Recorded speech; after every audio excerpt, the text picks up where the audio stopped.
जय मसीह की। हालेलुया। भाई बहनों,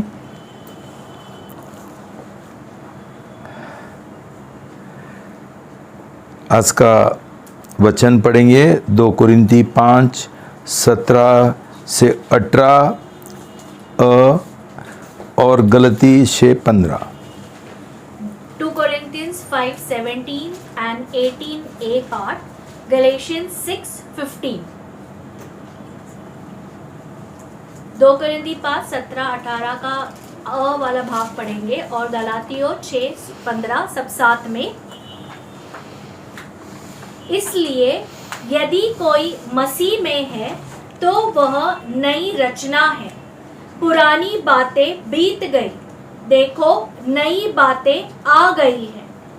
अब ये सब बातें परमेश्वर की ओर से है। गलातियों 6:15 पढ़ेंगे।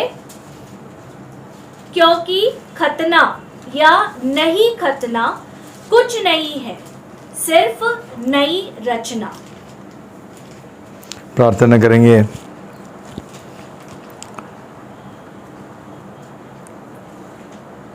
हम बहुत धन्यवाद देते हैं पिता परमेश्वर कि आपने हमको प्रभु यीशु मसीह के द्वारा एक नया रचना बनने के लिए हमको एक सौभाग्य दिया। जो लोग प्रभु यीशु में है, ये अभी नया रचना है। इसका अर्थ समझने के लिए आज हमको मदद करो ताकि हम इस सचमुच जाने इसका अर्थ और ऐसा नया रचना बनने के लिए हमको एक तमन्ना देना, दिल देना, इच्छा देना, समझते हुए आपका जो ये महान उद्देश्य है वो हमारा जीवन में पूरा करें। प्रार्थना करते हैं पवित्र आत्मा जो आपका शिक्षक है, हमारा शिक्षक है, आप आपका बुद्धि और अभिषेक हमारे ऊपर उंडेलना, सब लोगों का मन खुला करना और मुझे ये समझाने के लिए मदद करना, आपका अनुग्रह देना। आपने मेरा प्रार्थना सुन लिया, इसलिए मैं धन्यवाद देता हूँ कि मैं प्रार्थना प्रभु यीशु का नाम से करता हूँ। आमेन।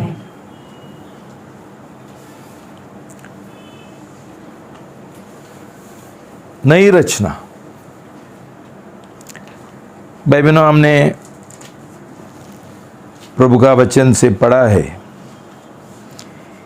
कि हर एक जान जो प्रभु में है, प्रभु यीशु में है, यीशु मसीह में है, वो एक नया रचना है। ये दुखी बात है कि आज बहुत मसीह लोगों को ये समझा नहीं है कि उनको किसी ने समझाया नहीं, सिखाया नहीं। आज हर एक कलीसिया में मैं इतना ही सुनता हूँ, बपतिस्मा ले लो, बपतिस्मा ले लो, उद्धार पाओ। लेकिन ये क्या है और क्यों ऐसा करना जरूरी है, बहुत बार लोग समझता ही नहीं। ये नया रचना एक इतना गहराई का और धनवन बात है।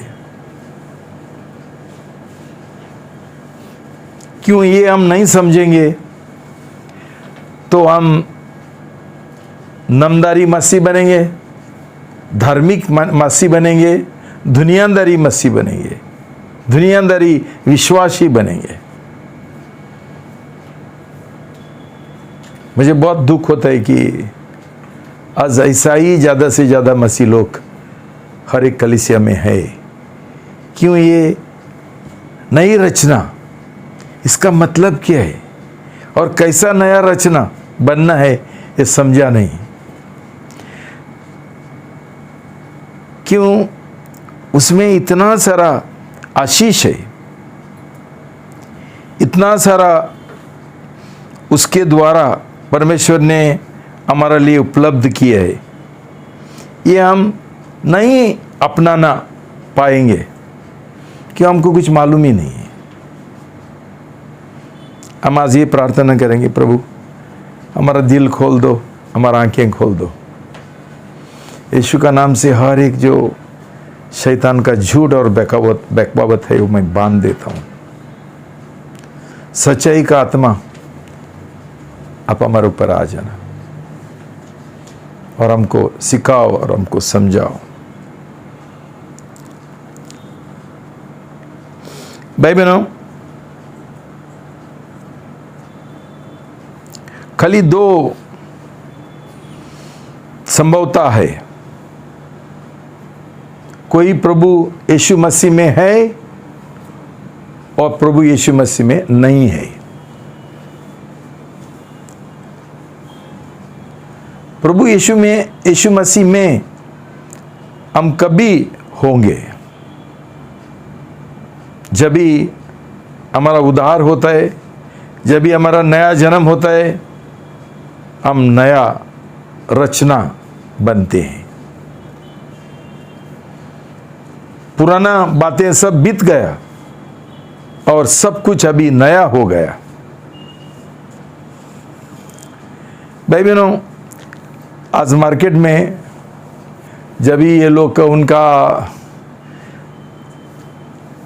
पब्लिसाइज करते हैं, उनका एडवर्टाइज करते हैं, तभी हर एक चीज़ को थोड़ा थोड़ा समय के बाद न्यू बोलते हैं। न्यू, लाल रंग में न्यू, नया है। वही पुराना ही चीज़ है, लेकिन लिखने का समय उधर लिखने का ये नया नया है। नया बर्तन है, नया दवाई है, नया ये नया नया। तो लोगों को लगता है ये कुछ नया निकला है। भाई बहनों, यहाँ परमेश्वर हमको कोई पब्लिसिटी नहीं कर रहे और एडवर्टाइज भी नहीं कर रहे, हमको सच्चाई बताते हैं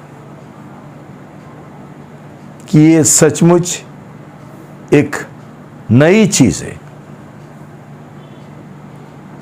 भाई बहनों, कभी कभी मार्केट में पुराना शर्ट अच्छा से धोकर स्त्री मार के बिकते हैं और बोलता है ये नया शर्ट है। एक्चुअली वो सेकेंड हैंड है, लेकिन नया है बोलते हैं। ऐसा बहुत सारा चीज़ है। नया का मतलब है नया। समझो नया रास्ता बनाया।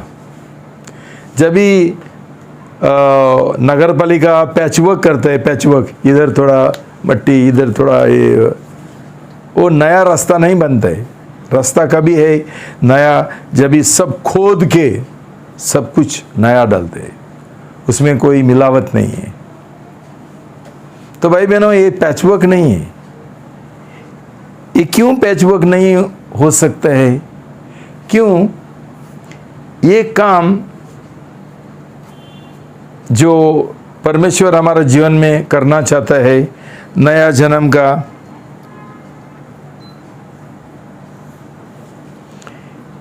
ये काम दूसरा कौन सा ही तरीके से नहीं कर सकता था और दूसरा कोई भी नहीं कर सकता था, सिर्फ परमेश्वर कर सकते हैं। रचना इसका मतलब है कि कुछ चीज जिधर कुछ नहीं था वहां नया बनाया। ये दुनिया में मनुष्य कोई चीज नया रचना नहीं सकता है। ये संसार में जो कुछ बनता है वो परमेश्वर ने जो रचाया उसमें से ही ये लोग बनाते। एक गाड़ी होने दो, एक ट्रेन होने दो, एक विमान होने दो, एक शर्ट पैंट होने दो, कुछ भी, हमारा बर्तन होने दो, जो चीज़ परमेश्वर ने यहाँ डाला है वही लेकर ये मैन्युफैक्चर करते हैं, बनाते हैं उसमें से। ये लोग रचाता नहीं है, रचना नहीं करते। मैन्युफैक्चरिंग और क्रिएटिंग, बनाना, उत्पादन करना और रचना करना, ये दो अलग बातें। भाई बहनों, मनुष्य का हालत क्या थी आप जानते हैं। पाप में डूब गया था, उसका जीवन पूरा बर्बाद हुआ था आदम और हवा का पाप के वजह। ये पाप का जो एक प्रभाव है वो इतना जबरदस्त हुआ कि सब कुछ मनुष्य के अंदर बिगड़ गया। आदम का आत्मा बिगड़ गया, आदम का प्राण बिगड़ गया, उसका देह जो है वो बिगड़ गया।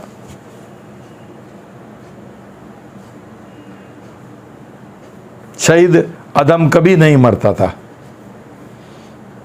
परमेश्वर ने मनुष्य को मरने के लिए नहीं बनाया था, लेकिन ये एक न्याय एक आ गया, जजमेंट।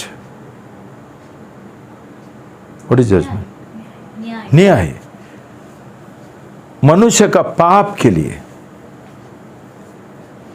भाई बहनों, कभी कभी मुझे ये चित्र बहुत अच्छा लगता है कि जब भी रास्ते पर एक एक्सीडेंट होता है, दो कार का सीधा आता है और एक दूसरे को टकराता है, और समझो एक बॉम्ब एक्सप्लोजन होता है, स्वॉट इसमें एक कार में, एक गाड़ी का कुछ रहता है क्या? इतना बिगड़ जाता है कि इतना बिगड़ जाता है वो गैरेज में जाकर ठीक नहीं कर सकते, वो सुधार नहीं सकते। वैसा ही पाप का प्रभाव हुआ मनुष्य का जीवन में। परमेश्वर ने इतना अच्छा से बनाया था, लेकिन ये एक आदम का पाप के लिए पूरा सब बर्बाद हो गया। भाई बहनों, आज जो ये दुनिया में बुरी परिस्थिति है, जो हो रहा है, कोरोना वायरस होने दो, ना तो क्लाइमेट चेंज होने दो, वातावरण में बदलाव जो आता है, जो युद्ध चल रहा है, जो लड़ाई चल रहा है, भाई बहनों, उसका पीछे कारण क्या है?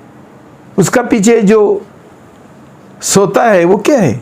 मनुष्य का पाप। ये परमेश्वर का भी कसूर नहीं है और शैतान का भी कसूर नहीं है। ये मनुष्य का जो पाप है ये उसका नतीजा है। भाई बहनों, हमारा पाप के लिए हम क्रिटिसाइज करके और टिखा करके और ग्रम्बलिंग करके कुड़कुड़ा, कुछ फायदा नहीं है। हम किसको दोष देते? हम खुद दोषी है। ये हमारा पाप का नतीजा है। जिनका जो लोगों का नया रचना हुआ, नया जन्म हुआ, ये लोगों को के और परमेश्वर का सुरक्षा है। भाई बहनों, ये जान लो। तो भाई बहनों, आप अभी समझेंगे कि नया रचना बनने का होना कितना जरूरी है। शैतान ने इतना बहकवाया मनुष्य को, मसीह लोगों को, मसीह कलीसियाओं को, कि ये नया जन्म का और नया रचना का कौन बराबर सिखाता ही नहीं। आजकल जो मसीह लोग है वो सोचते हैं कि एक बपतिस्मा लेगा तो हम नया रचना बनते हैं, नया जन्म होता है। इसलिए गलती क्या बोलते हैं,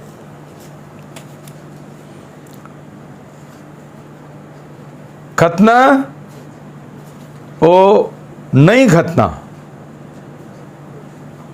कुछ नहीं। फायदा का नहीं है, सिर्फ नई रचना। भाई बहनों, ये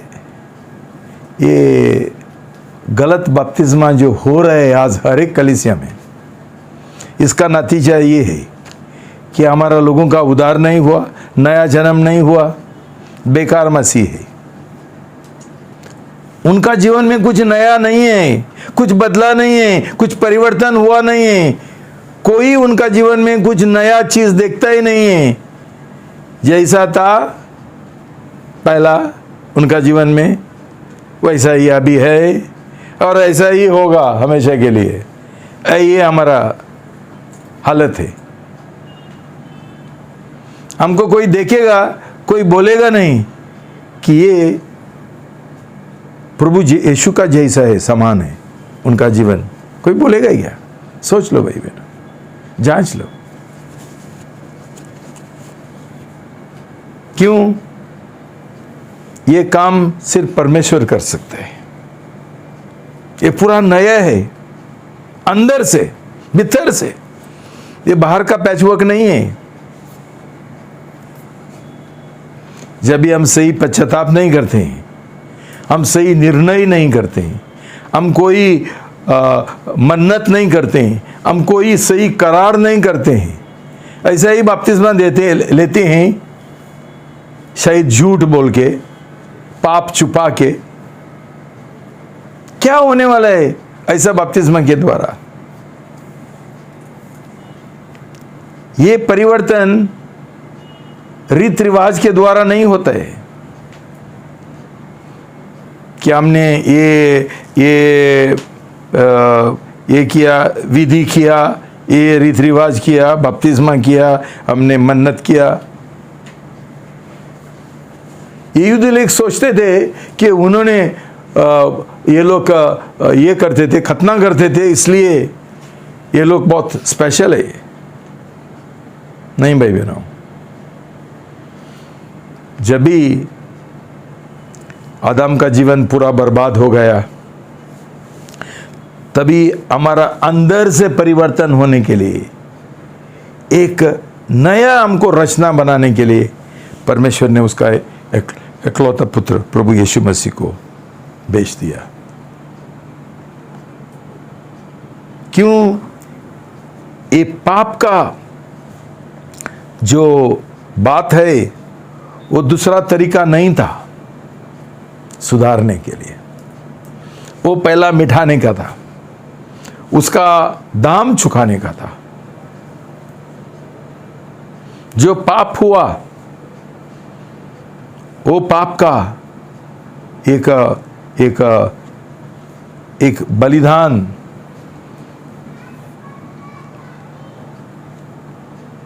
का भेंट चढ़ाना जरूरी था। क्यों? परमेश्वर ने बोला था आदम को, जिस दिन तू पाप करेगा, आज्ञा उल्लंघन का पाप करेगा, उस दिन तू मर जाएगा। आदम नहीं मरा, वो बहुत सालों से जिया, शायद 900, लेकिन जरूर उसका आत्मा मर गया। 3 भाग में बड़ा नुकसान हो गया, आत्मा का नुकसान हो गया। क्यों? ये पाप के द्वारा आदम का और हम सब लोगों का जो परमेश्वर से एक रिश्ता था, वो पिताजी है और हम उसका संतान है, वो रिश्ता टूट गया। हमारे अंदर आत्मा मर गया।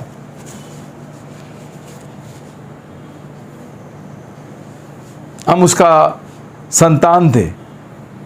उस दिन से हम परमेश्वर का बैरी बन गया, दुश्मन बन गया। कोई रिश्ता नहीं, बिल्कुल कट हो गया संपर्क। हमारा जो प्राण है, वो प्राण ने, ये स्वयं ने ये निर्णय लिया था कि जैसा शैतान ने बोला, आदम और हवा ने बोला, हम परमेश्वर का आज्ञा तोड़ेंगे, हम ये फल खाएंगे।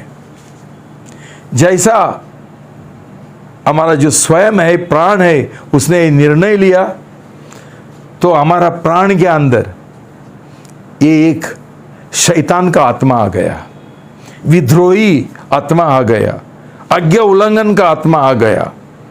कि उस दिन से जब ये आत्मा मर गया, प्राण हमारा जीवन चलाने के लिए लगा, मैं ऐसा करूंगा, मैं ये नौकरी पकड़ूंगा, मैं ऐसा शादी करूंगा, मैं जैसा मुझे चाहिए वैसा करूंगा, मुझे बोलने वाला कोई नहीं है।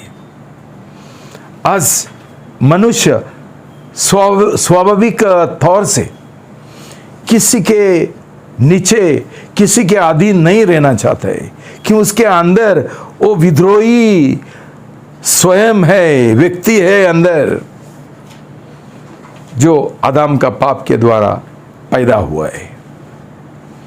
और हमारा देह के बारे में क्या बोलूं, आप जानते हैं कितना समस्या में ये देह गुजर रहे। बीमारी, हर एक तरीका का बीमारी हमारे ऊपर आता है। क्यों? श्राप आ गए। परमेश्वर ने बोला था, अभी तुझे काम करने का समय, पसीना आ जाएगा। पसीना आता है ना, बदबू आता है। बाद में कितना ही अच्छा खाना खाएगा 5 स्टार होटल का, टॉयलेट में जाना पड़ता है ना, उसमें क्या मज़ा है। कितना लोगों को मज़ा होता है टॉयलेट में जाने के लिए बार बार। ये क्या है? ये हमारा पाप का सजा है। भाई बहनों, एक दिन ये सब कुछ जो है हमको छुटकारा मिलेगा, परमेश्वर हमको छुटकारा देगा। लेकिन शुरुआत पहला आत्मा से होने का है। पहला आत्मा, ये पहला हमारा उद्धार है। दूसरा हमारा प्राण का उद्धार है। और तीसरा हमारा देह का उद्धार है, जब भी प्रभु यीशु मसीह आएगा। तो भाई बहनों, ये आत्मा का उद्धार का काम हम बराबर करना है और समझना है। क्यों? उसके बारे में और कोई सुधारने का, वो पैचवर्क करने का, तुक पट्टी लगाने का, कपड़ा कुछ नहीं कर सकते, कुछ फायदा नहीं। वो अंदर से पूरा बदलने का है, नया रचना बनने का है। भजन संहिता 51:10, Psalms 51:10, भजन संहिता 51:10 सब साथ में पढ़ेंगे। हे परमेश्वर, मुझ में शुद्ध हृदय उत्पन्न कर और मेरे भीतर स्थिर आत्मा फिर से जागृत कर। भाई बहनों,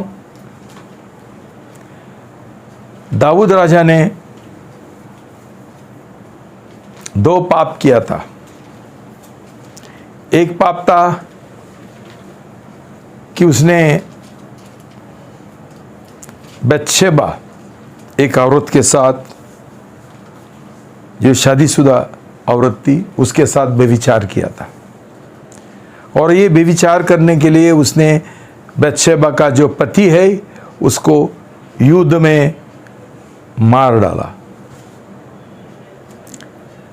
तो अभी जब ही नाबी ने उसको ये समझाया कि उसने एक बड़ा पाप किया, तभी उसने पश्चाताप किया। लेकिन वो जानता था कि उसका पाप के द्वारा उसका जीवन में कितना डैमेज हुआ, कितना नुकसान हुआ, और वो जानता था कि उसके बारे में वो कुछ नहीं कर सकते। ये काम सिर्फ परमेश्वर कर सकते हैं। ये उसका बुरा दिल से ये पाप उसने किया, तो ये बुरा दिल को कुछ करना पड़ेगा। और क्या कर सकते हैं? कोई केमिकल नहीं है, कोई एक्सरसाइज नहीं कर सकते, कुछ नहीं कर सकते।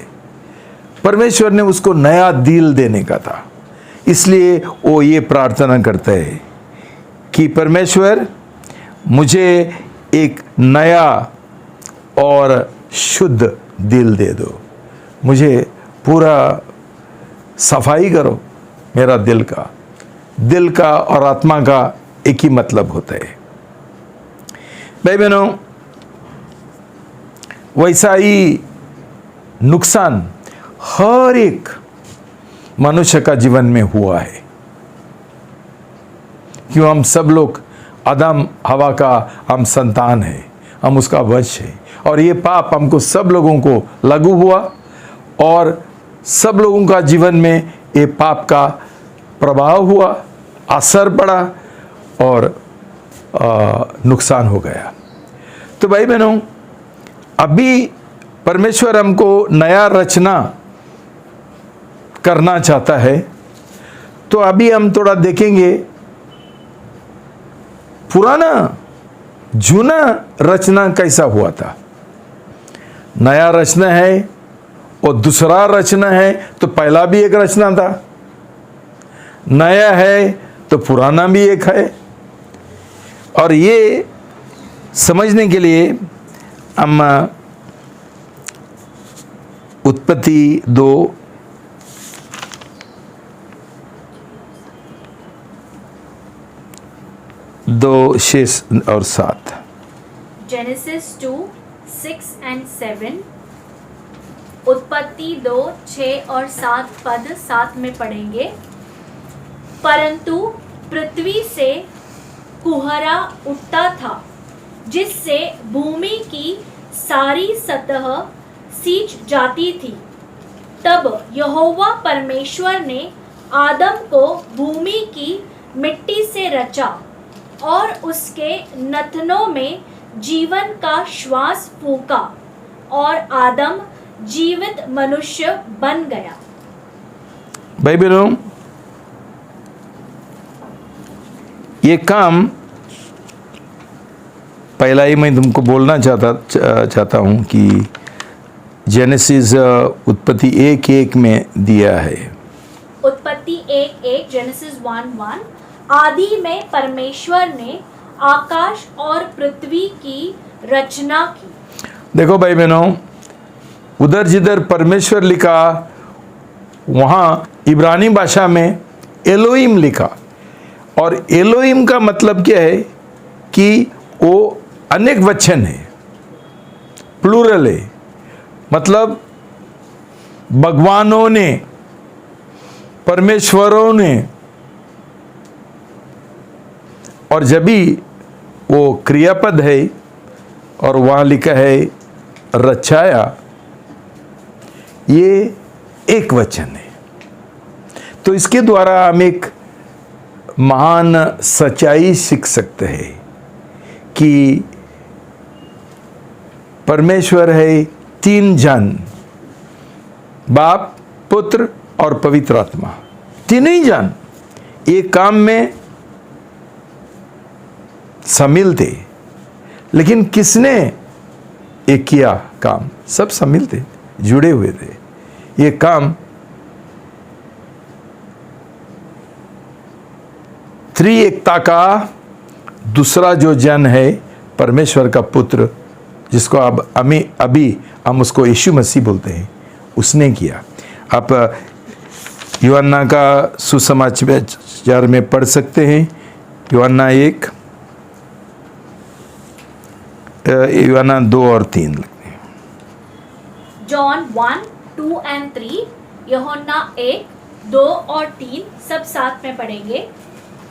यही आदि में परमेश्वर के साथ था, सब कुछ उसके द्वारा उत्पन्न हुआ, और जो कुछ उत्पन्न हुआ है उसमें से कुछ भी उसके बिना उत्पन्न ना हुआ। ये कौन है? ये प्रभु यीशु मसीह है, जिसके बारे में बोला कि वो शब्द है। शब्द जो मनुष्य बन गया, उसके द्वारा ही सब कुछ रचाया गया है जो रचाया हुआ है, और उसका बिना कुछ रचाया नहीं है। तो भाई बहनों, अभी हमको समझेंगे कैसा ये पूरा दुनिया, कैसा प्रभु यीशु मसीह ने बनाया। और खास करके ये 2:6 और 7 में हमको बोला लिखा है कि प्रभु यीशु मसीह ने मनुष्य को बनाया, रचाया। कैसा? मिट्टी लेकर।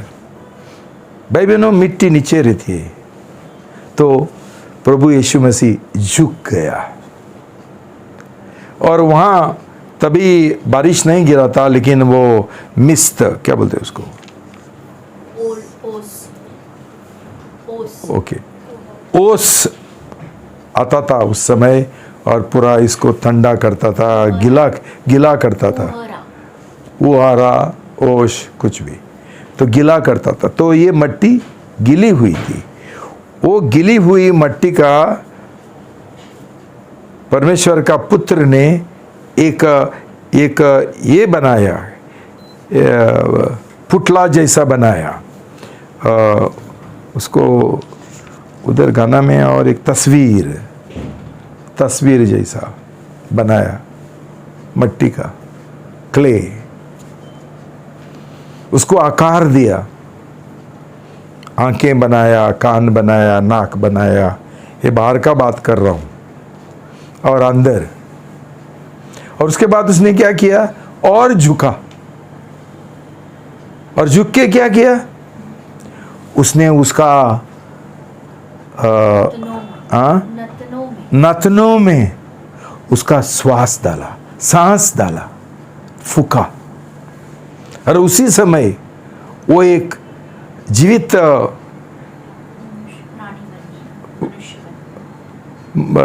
लिविंग बीइंग, प्राणी बन गया, जीवित प्राणी बन गया उसी समय। ये अद्भुत नहीं है क्या? आज तो बहुत लोग ये मानने के लिए तैयार नहीं।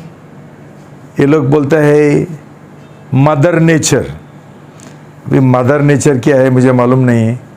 मदर नेचर मतलब ये जो ये रहता है, कुदरत जो रहता है, माँ कुदरत। ये लोग परमेश्वर के ऊपर विश्वास करने के लिए चाहते नहीं है कि परमेश्वर ने बनाया। ये सब लोग नास्तिक लोग हैं। तो बोलता है ये हमारा कुदरत माँ ने बनाया। सर, कुदरत माँ क्या है? कुदरत खुद परमेश्वर ने बनाया। कुदरत क्या कर सकते? आज तो सब लोग मदर नेचर, कुदरत उसका बहुत दंडवत करते हैं। लेकिन भाई बहनों कि ये कुदरत भी परमेश्वर ने रचाया। तो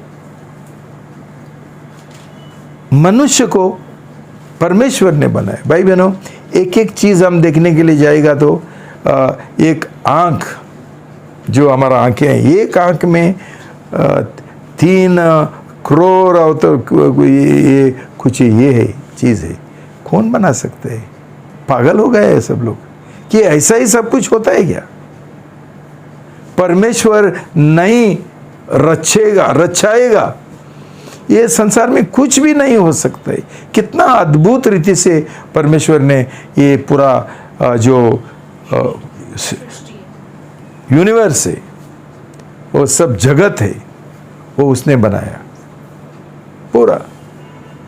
अभी भी एक कुछ नया टेलीस्कोप ये लोगों ने बनाया, उसमें ये लोगों ने और गैलेक्सीज उनको मिला, अभी तक ढूंढ रहे। ये क्या कुदरत मां करती है, क्या परमेश्वर ने किया है? ये आदम का पाप की वजह ना मनुष्य इतना पागल हो गए कि उसका सब कुछ गया है। ठीक है, तो भाई बहनों, ये तरीके से परमेश्वर ने मनुष्य को रचाया और उसके अंदर जान दिया। ये श्वास क्या है? परमेश्वर का जीवन, परमेश्वर का जान उसने आदम के अंदर डाला। और यही परमेश्वर का जो जीवन था, जान था, आदम खो गया जब भी उसने ये पाप किया।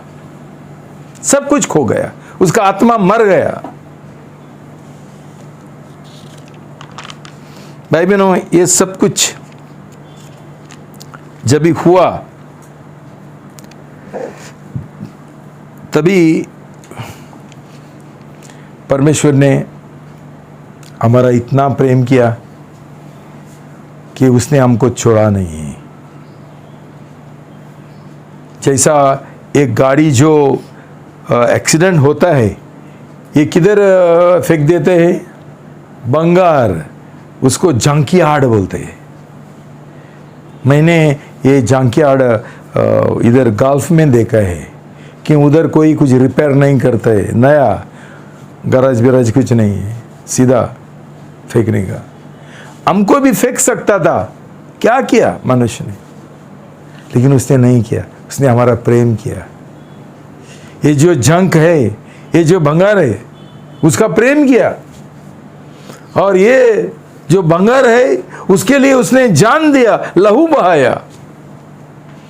भाई बहन, हम समझते हैं क्या कि परमेश्वर ने हमारे लिए क्या किया, और ये हमको उद्धार देने के लिए, छुटकारा देने के लिए, पाप से और शैतान का बंधन से क्या नहीं किया? हमको छोड़ सकता था।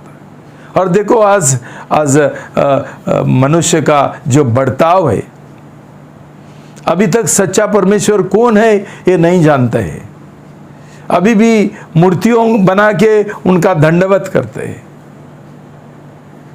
ये पाप से हमको छुटकारा देने के लिए जो परमेश्वर ने महान काम किया, वो कौन कर सकता था? कौन कर सकता था? कोई भी नहीं। तो भाई बहनों, उसके द्वारा हमारा जीवन में बहुत सारा समस्या आया। उसके बारे में एफएसी 2:1 हम पढ़ेंगे जल्दी। एफिशियंस 2:1, एफएसी 2:1 पढ़ेंगे। तुम तो उन अपराधों और पापों के कारण मरे हुए थे। आगे। पद 2, जिनमें तुम पहले इस संसार की रीति और आकाश में शासन करने वाले अधिकारी अर्थात उस आत्मा के अनुसार चलते थे जो अब भी ज्ञान न मानने वालों में क्रियाशील है। ओके, अभी एफएसी 4:17 पढ़ो।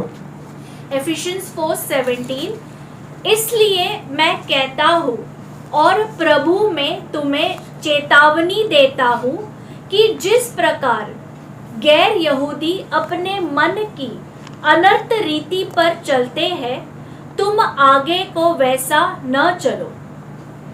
भाई बहनों, ऐसा पाप का जीवन हर एक मनुष्य जी रहे। जो लोग प्रभु यीशु में नहीं है, ये लोग सब पापी है और पाप का जीवन जी रहे, लेकिन उनको कुछ मालूम नहीं है। भाई बहनों, सब बोलेगा सब। जो प्रभु यीशु मसीह का एपोस्टल था, प्रेषित था, पौलुस था, मैं था, हम सब लोग, हमारा नया जन्म होने से पहले हम लोग, हमारा जीवन ऐसा था। हम अंधकार में जी रहे थे, पाप में जी रहे थे, हम दलदल में थे।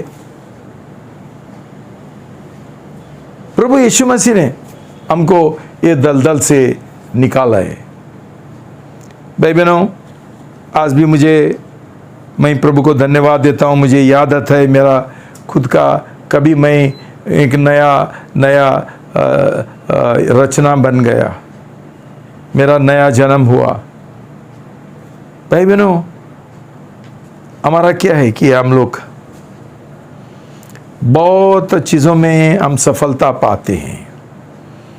शायद धीरूभाई अंबानी का जैसा हम बहुत धनवान लोग हैं, अमीर है, पैसा है, बहुत है, और क्या है, बहुत पढ़ाई किए है, बीए करता है, बीकॉम करता है और एमकॉम करते हैं, पीएचडी करते हैं। भाई बहनों, इतना पढ़ाई करने के बाद कंप्यूटर ये वो, फिर भी हमारा जीवन में शांति नहीं है। एक एम्प्टीनेस है, एक खालीपन है। पौलुस का जीवन में था, मेरा जीवन में था। मैंने बहुत पढ़ाई किया, स्कॉलर था मैं, लेकिन अंदर चैन नहीं था, शांति नहीं था, कुछ तो कम था। तभी मुझे मालूम नहीं था। मैं रोमन कैथोलिक फादर था, नहीं जानता था कि मेरा उद्धार नहीं हुआ, मेरा नया जन्म नहीं हुआ। क्यों? ये एक जो विधि है बच्चों को बपतिस्मा देने का, उसके द्वारा नई रचना कोई नहीं बनता है और किसी का ही उद्धार नहीं होता है, नया जन्म नहीं होता है। क्यों? नया जन्म होने के लिए पहला हमको पश्चाताप करना पड़ता है। वो ऑपिस ऑपेरेंटिस है, मतलब ये इंसान ने एक निर्णय लेना पड़ता है। वो ऐसा ऑटोमेटिक एक मंत्र नहीं है कि किसी के ऊपर पानी डाला और उसका वो नई रचना बन गया, उसका उद्धार हुआ, नया जन्म हुआ। ये सब झूठ है। तो भाई बहनों, ऐसा बपतिस्मा मैंने भी लिया था, लेकिन मेरा जीवन में शांति नहीं था। मैं पाप में था, पाप का जीवन जी रहा था, और ये सिर्फ मैं ही जानता था। कौन मुझे छुटकारा देगा ये खालीपन से, ये बेचैनी से? परमेश्वर ने मेरे ऊपर दया किया, मुझे गल्फ में एक जॉब दिया और वहाँ मेरा उद्धार हुआ, नया जन्म हुआ। उस समय ऐसा चमत्कार किया परमेश्वर ने मेरा जीवन में। मैंने ये देखा है कि उस दिन से आज तक मुझे लगता है कम से कम 35 साल हो गया, जो वहाँ प्रभु ने मेरा जीवन में काम शुरू किया था, आज भी चालू है। भाई बहनों, नई रचना ये कभी हिलता ही नहीं। जब भी नया रचना होता है ना, कभी हिलता ही नहीं है, बदलता ही नहीं है। मेरा 35 साल हो गया, कई लोगों को 50 साल हो गया। आज का लोग बपतिस्मा लेते हैं और बाद में पाप का जीवन जी रहे। क्यों? नया रचना नहीं हुआ और उनका बपतिस्मा भी गलत था, कोई बदलावत नहीं है उनका जीवन में। तो भाई बहनों, यूहन्ना 20, 19, 22 पढ़ेंगे। जॉन 20, 19 and 20, यूहन्ना 19 और यूहन्ना 20, 19 और 20 पढ़ेंगे। उसी दिन जो सप्ताह का पहला दिन था, संध्या के समय, जब वह वहाँ के द्वार जहाँ चेले थे यहूदियों के डर के मारे बंद थे, तब यीशु आकर उनके मध्य खड़ा हो गया और उसने उनसे कहा, तुम्हें शांति मिले। जब वह यह कह चुका तो उसने अपने हाथ और पंजर दोनों दिखाए। तब चेले प्रभु को देखकर आनंदित हुए। यीशु ने फिर उनसे कहा, तुम्हें शांति मिले। जैसे पिता ने मुझे भेजा है, वैसे ही मैं भी तुम्हें भेजता हूँ।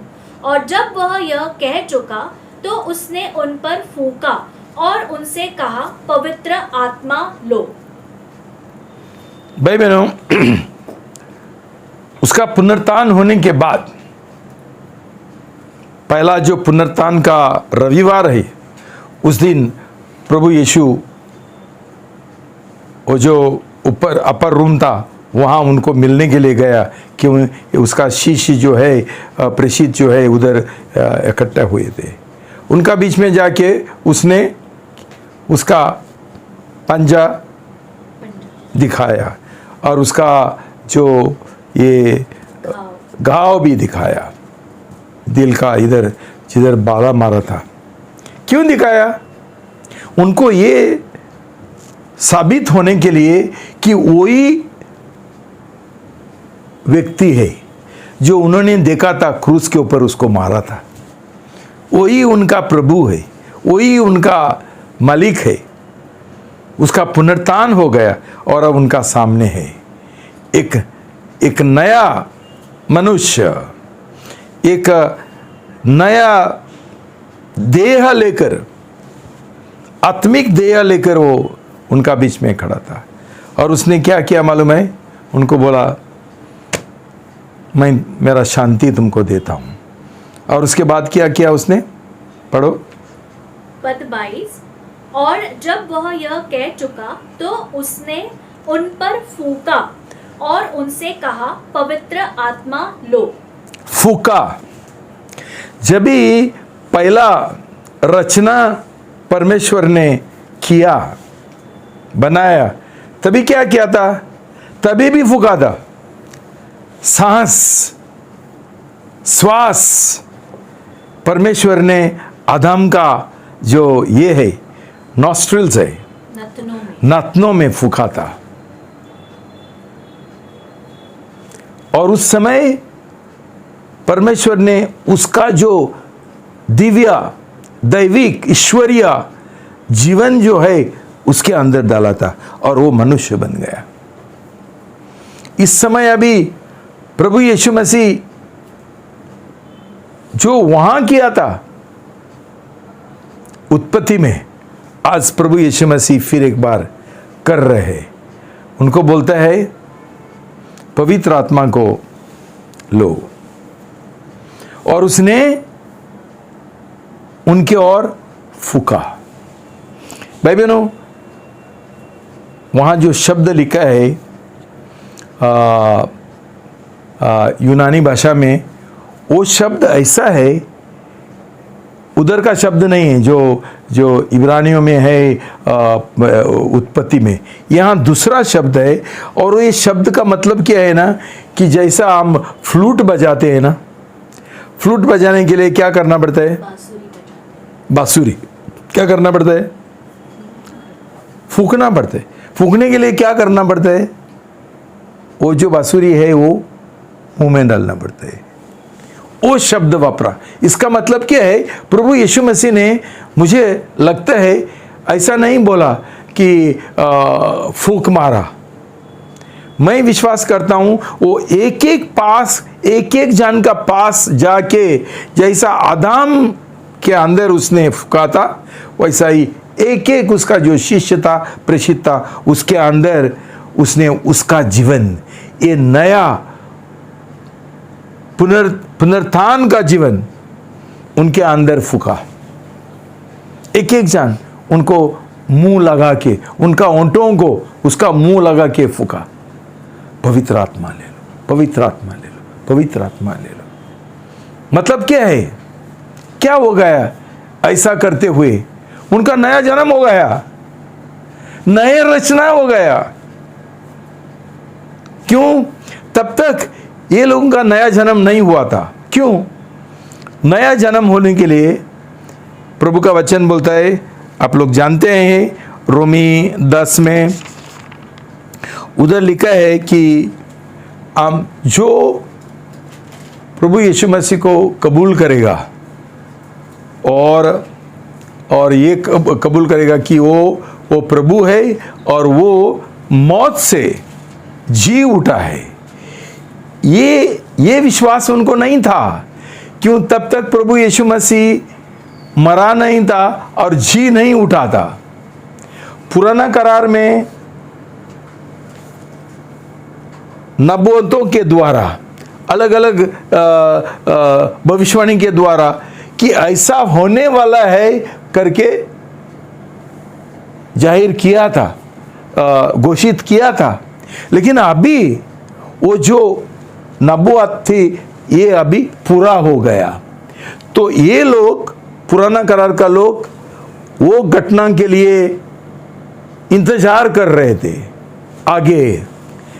ये लोग अभी पीछे देख रहे और बोल रहे, सचमुच प्रभु यीशु मसीह क्रूस के ऊपर मरा, जान दिया और मौत से, कब्र से जी उठा। ये विश्वास का जरूरी है हमारा नया जन्म होने के लिए, नया रचना होने के लिए।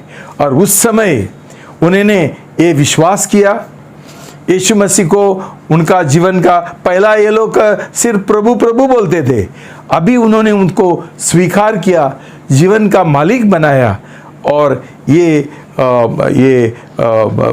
सच्चाई की ओर उन्होंने विश्वास किया।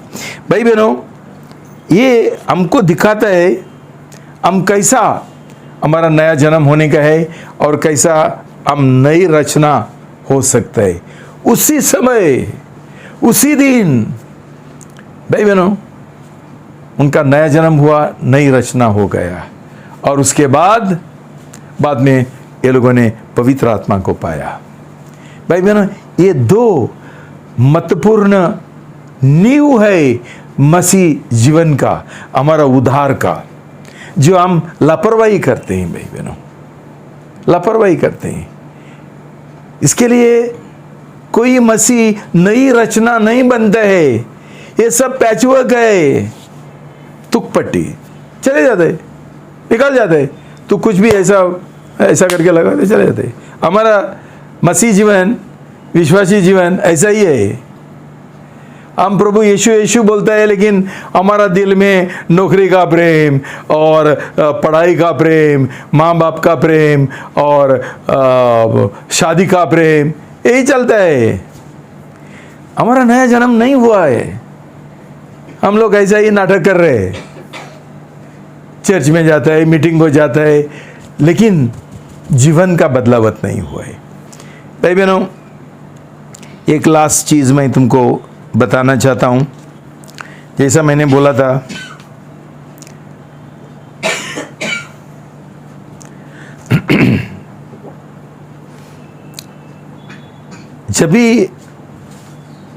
जब तक हमारा नया जन्म नहीं होता है, हमारा अंदर जो प्राण है उसको देह खींचता है। एक बाजू उसको स्वर्ग में जाने का है और सच्चा जीवन जीने का है, और दूसरे बाजू वो जो देह है वो उसको खींचता है। तो हमारा अंदर ये संघर्ष हमेशा चलता है, और जब तक हमारा पूरा उद्धार नहीं होगा ये चलते रहेगा, ये युद्ध हमारे अंदर रहेगा। तो इसके लिए हम नई रचना और नया जन्म पाना बहुत जरूरी है। इसका मतलब क्या है? जब भी पहला हमारा आत्मा का उद्धार होता है, आत्मा जीवित होता है, तभी जितना आत्मा मजबूत होगा उतना ये आत्मा प्राण को खींचेगा। लेकिन आत्मा कमजोर है तभी उसको देह खींचेगा, संसारी बनने के लिए, संसार का जीवन जीने के लिए, संसार का प्रेम करने के लिए। तो भाई बहनों, पहला तो हमारा हम नया रचना होना है, बाद में नया जन्म पाने का है। लेकिन उसके बाद हमारा जो उद्धार है वो हम सिंचाई करना है भय और कमते हुए। वो सिंचाई हमारा प्राण का है, हमारा स्वयं का उद्धार है। और जब तक हम वचन के द्वारा और रोटी तोड़ के द्वारा, यह तुमको मैंने सिखाया तंबू का जीवन में, पवित्र स्थान में, तंबू का बारी में, तब तक हम आगे बढ़ेंगे नहीं। हमारा प्राण का जब तक उद्धार नहीं होता है, प्राण का उद्धार मतलब स्वयं के लिए मरना, जितना हम स्वयं को मरेंगे हमारा आत्मा मजबूत बन जाएगा।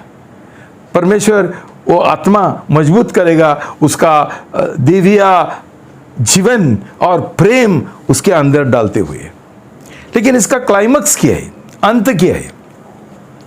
अंत ये है जो पौलुस बोलता है फिलिपी 3:8 में। फिलिपियंस 3:8, फिलिपी 3:8 पढ़ेंगे। इससे भी बढ़कर मैं अपने प्रभु यीशु मसीह के ज्ञान की श्रेष्ठता के कारण सब बातों को तुच्छ समझता हूँ, जिसके कारण मैंने सब वस्तुओं की हानि उठाई और उन्हें कूड़ा समझता हूँ, जिससे मैं मसीह को प्राप्त करूँ। फिलिपी 3:20 और 21। फिलिपियंस 3:20-21, 20 और 21 पद पढ़ेंगे। परंतु हमारी नागरिकता स्वर्ग की है, जहाँ से हम उद्धारकर्ता प्रभु यीशु मसीह के आगमन की प्रतीक्षा उत्सुकता से कर रहे हैं। वह अपनी शक्ति से उस प्रभाव के अनुसार जिसके द्वारा वह सब वस्तुओं को अपने वश में कर सकता है, हमारी दीनहीन देह का रूप बदलकर अपनी महिमामय देह के अनुरूप बदल देगा। पद 11, कि मैं भी मृतकों के पुनरुत्थान को प्राप्त कर सकूं। हाँ भाई बहनों, तुमको मैं क्लाइमैक्स बताना चाहता हूँ। जब भी हम नया सृष्टि, नया रचना बन जाते हैं, हमारा आत्मा का पहला उद्धार होता है। उसके बाद अभी ये नया जन्म होने के बाद अभी हमारा प्राण का बात शुरू होता है, प्राण का उद्धार, जिसको हम बोलता है तुम्हारा उद्धार का काम जारी रखो भय और कामते हुए। ये हमारा प्राण का उद्धार है। लेकिन भाई बहनों, हमारा उद्धार खत्म नहीं होता है जब तक हमारा देह का उद्धार होता है। क्यों? जैसा परमेश्वर त्रिएक है, ट्रायून गॉड, वैसा ही मनुष्य भी त्रिएक है। उसके पास आत्मा है, प्राण है, देह है। तो ये जो नई रचना है वो पूरा होने के लिए तीन ही जान का उद्धार होना जरूरी है। तो मतलब क्या है? अभी हम लोग अधूरा है, पूरा नहीं हुआ है। पूरा कभी होगा? जब भी प्रभु यीशु मसीह उसका दूसरा आगमन आ जाएगा और हमारा जो देह है इधर रोता है अंदर, मेरा कभी उद्धार हो जाएगा। हम लोग तब तक हमारा देह सड़ रहा है, हमको बीमारी आ रहा है, ये रहा, बहुत सारा कष्ट है। तो अंदर से हमारा देह कराहता है कि कभी मेरा देह का परिवर्तन हो जाएगा। ये सिर्फ प्रभु यीशु मसीह का दूसरा आगमन के समय होगा, जब भी वो उसका जो लोग है जो प्रभु यीशु में है और नई रचना बन गया, नया जन्म हुआ, उनको ही उठाएगा और उनका देह प्रभु यीशु मसीह का जैसा हो जाएगा, जैसा उसने उनको बताया था, देखो मुझे ऐसा देह हमको वो देगा। तो मतलब क्या है कि जब भी हम बोलते हैं कि हमारा जीवन का जो ये है उद्देश्य है, वो प्रभु यीशु मसीह का समान बनने का है।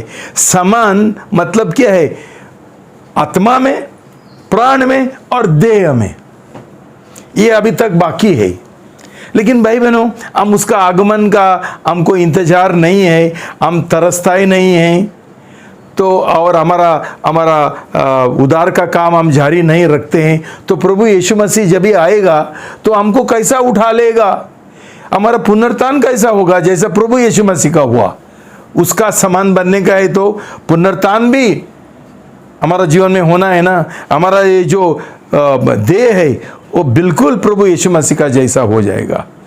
तो भाई बहनों, हमारा अंत ये है कि सिर्फ हम आत्मा का उद्धार नहीं है, देह का उद्धार, प्राण का उद्धार है और देह का भी उद्धार है, तभी हम प्रभु यीशु मसीह का जैसा बन जाएंगे। भाई बहनों, ये नई रचना तभी पूरा होता है, संपूर्ण होता है। मैं ये प्रार्थना करता हूँ भाई बहनों कि हमको ये इच्छा, ये तमन्ना, ये आरज़ू परमेश्वर हमको दे दो। प्रभु मैं भी ऐसा बनना चाहता हूँ। मैं ये पाप का जीवन से छुटकारा पाना चाहता हूँ। मुझे ये संसार से कोई लेना देना नहीं। आज तक भाई बहनों, जो तुम लोग ने, शायद कई लोगों ने बपतिस्मा लिया लेकिन बेकार जीवन जी रहे, पैसा के लिए जी रहे, और इसके लिए नौकरी के लिए जी रहे, पढ़ाई के लिए जी रहे, शादी के लिए जी रहे, बच्चों के लिए जी रहे। भाई बहनों, ये सही मसीह जीवन नहीं है। हमारा 100% प्रभु यीशु की ओर हमारा आज तक आत्मसमर्पण नहीं है। हम संसार के लिए जी रहे। जो लोग संसार का प्रेम करते हैं, प्रभु का वचन बोलता है ये परमेश्वर का बैरी है। तुम ऐसा प्रभु यीशु का प्रेम नहीं करते हैं, समर्पण नहीं करते हैं, तुम भी परमेश्वर का बैरी है। याद रखना, ये सब विधि रीति रिवाज करके कुछ फ़ायदा नहीं। मैं गया था बुधवार का, गुरुवार का, इसमें गया था कोशिका में, कई लोग जाते ही भी नहीं हैं। मैं सिर्फ रविवार को जाता हूँ। भाई बहनों, ये लोग मसीह नहीं है, इनका उद्धार नहीं हुआ, नया जन्म हुआ ही नहीं। और सिर्फ ये विधि करके, रीति रिवाज बना के कुछ नहीं होने वाला है। हमारा प्राण का उद्धार नहीं होने वाला है। तुमको मैंने बताया कैसा प्राण का उद्धार होने का है। हम दिन प्रतिदिन हमारा स्वयं को मरना है और परमेश्वर का इच्छा करने का है। आज तो हम हमारा इच्छा कर रहे हैं जैसा हमको चाहिए, जो हमको सुविधामंद है, जो मुझे लगता है। मुझे किसी से पूछने का जरूरी नहीं, किसी का मार्गदर्शन लेने का नहीं, किसी का सलाह नहीं लेने का है और परमिशन नहीं लेने का है, परवानगी। जैसा मुझे चाहिए उठकर हम चले जाते हैं, जो चाहिए करते हैं। और बोलता है मैंने बपतिस्मा लिया। भाई बहनों, हमारा बपतिस्मा का भी कोई मतलब नहीं है, और हमारा नई रचना भी नहीं हुआ और नया जन्म भी नहीं हुआ। भाई बहनों, ऐसा नया जन्म पाना जरूरी है, नई रचना बनना जरूरी है, ताकि जो परमेश्वर ने हमारे लिए रखा है वो हम हासिल कर सकते हैं। ये मेरा प्रार्थना है, ये मेरा आपसे एक गुजारिश है कि परमेश्वर पवित्र आत्मा के द्वारा तुम्हारा अंदर एक नया काम करे, तुमको नई रचना बनाए, जिधर सब कुछ नया हो जाएगा। पिछला बातें सब बीत गया और अभी सब कुछ नया है। ऐसा हमारा जीवन में हो, ये मेरा प्रार्थना है। प्रभु तुमको आशीर्वाद दो। प्रार्थना करेंगे। प्रभु यीशु मसीह, मैं बहुत धन्यवाद देता हूँ आज का संदेश के लिए। प्रभु, जो मेरे कमी घटी है प्रभु मुझे क्षमा करो, लेकिन पवित्र आत्मा के द्वारा प्रभु ये संदेश लोगों का दिल को छूने दो प्रभु, स्पर्श करने दो प्रभु, उनका आंखें खोल दो प्रभु, कि ये जो लापरवाही का जीवन जी रहे, जिनका उद्धार भी नहीं हुआ और उनका उद्धार होने का, नई रचना बनने का, पूरा जीवन नया होने का, परिवर्तन होने का उनको कोई इंटरेस्ट नहीं है, लापरवाही है। ये लापरवाही से प्रभु उनको छुटकारा दो प्रभु। यीशु का नाम से हर एक जो संसार का प्रेम है मैं बांध देता हूँ, पैसा का प्रेम और शादी का प्रेम और नौकरी का प्रेम, यीशु का नाम से, माँ बाप का प्रेम, यीशु का नाम से बांध देता हूँ प्रभु। उनको आप अनुग्रह दो प्रभु, ताकि ये आपको एक उसका पहला प्रेम बनाए और पूरा जीवन का समर्पण करे प्रभु। आपका अनुग्रह हमारे लिए काफ़ी है प्रभु, और ऐसा होने के लिए हमारा दिल से एक प्रार्थना होने दो, हम गिड़गिड़ाने के लिए, रोने के लिए, कि जो प्रभु यीशु मसीह ने इतना कष्टों के द्वारा, मौत के द्वारा हमारे लिए उसने उपलब्ध किया, उसका हम फ़ायदा उठाए। प्रभु, मैं धन्यवाद देता हूँ कि आपने मेरा प्रार्थना सुन लिया और सब लोगों के ऊपर अपने आशीर्वाद दिया। ये प्रार्थना यीशु का नाम से करता हूँ, आमीन।